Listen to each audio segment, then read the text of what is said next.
সকালে উঠে টুকটাক কিছু কাজ করলাম, করে আমি চলে আসলাম আমার ছাদ বাগানে। দেখেন তো বৃষ্টির পানির অভাবে গাছগুলা কতটা নষ্ট হয়ে গেছে।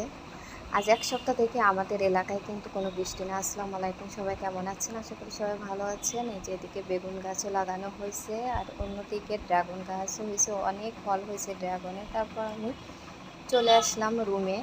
প্রচণ্ড গরমে দেখেন আমি ঘেমে কি অবস্থা।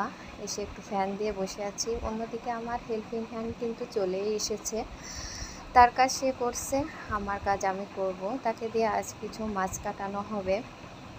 আমি একেবারে কয়েক রকমের মাছ কেটে রেখে দিই, যাতে করে আমার পরবর্তীতে রান্নার সময় কষ্ট না হয়। এই যে আমি নাস্তার ভিডিওটা করি নাই, এখন আমি সব কিছুই ধুয়ে ফেলবো।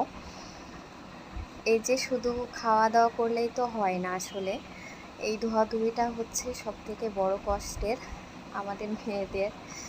এটাই আমার না, সবারই। কি বলেন আপুরা? সকালে নাস্তাটা আসলে করছিলাম, আলু ঝোল করছিলাম, রুটি ছিল, আর ওর বাবার জন্য ডিম ভেজে দিচ্ছিলাম, আর আমি ডিম সিদ্ধ করে খেয়েছি। আমার ডিম ভাজিটা খুব বেশি সহ্য হয় না, এই কারণেই। তারপর আমি আমার কাজে ফিরে গেলাম। টুকটাক এই যে আমার ফ্রিজ, তারপর অন্যান্য যেগুলো আছে প্রতিদিনই আমি সেগুলো ডিপ ক্লিন করে ফেলি। শুধু তো আমার কাজ নিয়ে বসে থাকলে হবে না, অন্যদিকে আমার হেল্পিং হ্যান্ড মাছ কাটতেছে, সেগুলোকেও আমার তদারকি করতে হবে। আমি ছাড়া কী করবে বলেন তো? আমি ওকে বলে দিচ্ছিলাম কীভাবে পিস করতে হবে। আর আমি এই যে মাছটি রান্না করব, এই জন্য নিয়ে চলে আসলাম। রুই মাছটা রান্না করবো, মায়া মাছটা আর করবো না। এখন আমি এই যে সবজি কেটে নিচ্ছি, বেগুন রান্না করব। এই গরমে সবথেকে কষ্টের কাজ হচ্ছে চুলার কাছে যেয়ে রান্না করা। আমাদের মেয়েদের জীবনে আসলে যে যত যাই করি না কেন, রান্নাটা আমাদের করতেই হবে, যেহেতু আমাদের সংসার, রান্না না করলে চলবেই না।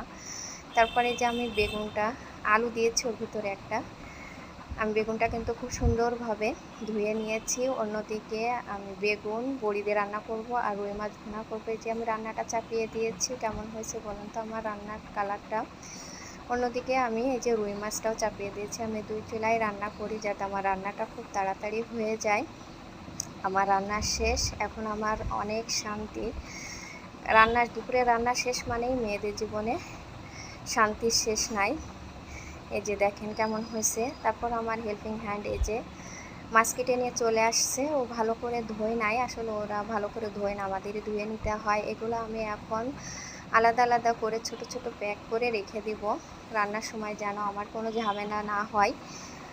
তারপর আমি রান্নার সময় বের করে ভিজায়ে খুব সুন্দর করে লবণ দিয়ে মেখে ধুয়ে ফেলবো। আল্লাহ হাফেজ।